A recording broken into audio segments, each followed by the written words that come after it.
Sino ang mag-aakalang sa haba ng panahon na magkasama si Kathryn at Daniel Padilla ay sa hiwalayan din pala ito mauuwi. Kaya naman maraming Katniel fans ngayon ang nalulungkot at talaga namang basag na basag ang puso sa hiwalayang ito. 11 years ay nauwi rin sa paghihiwalay. Nauna nang nagsalita si Kathryn at inaming wala na nga sila ni Daniel Padilla, pero nagpasalamat siya sa mga oras na magkasama sila at pangako ni Kathryn na patuloy nilang mamahalin ang kanilang mga fans at magtutulungan sa kanilang mga buhay. Narito rin ang naging pahayag ni Daniel bilang pagkumpirma sa nasabing hiwalayan. 11 years KD, pag-ibig.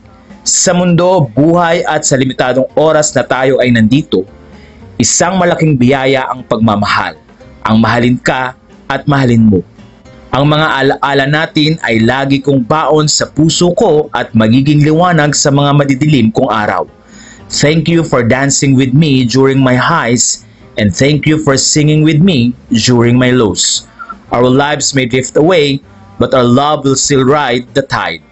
Katniels, maraming salamat sa pagmamahal ninyo.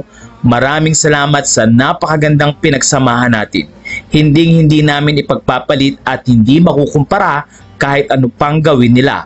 Hindi nila pwedeng sirain yon. This is beyond show business. Pamilya kayo at mga kaibigan. Magiging mahirap pero kailangan nating yakapin ang kinabukasan. I pray for us to grow and heal. Bal, ang pagmamahal ko sa iyo ay walang hanggan at walang katapusan. Kasunod nito ang ilan sa mga retrato na kung saan nga ay kuha ni Daniel Padilla kay Kathryn Bernardo.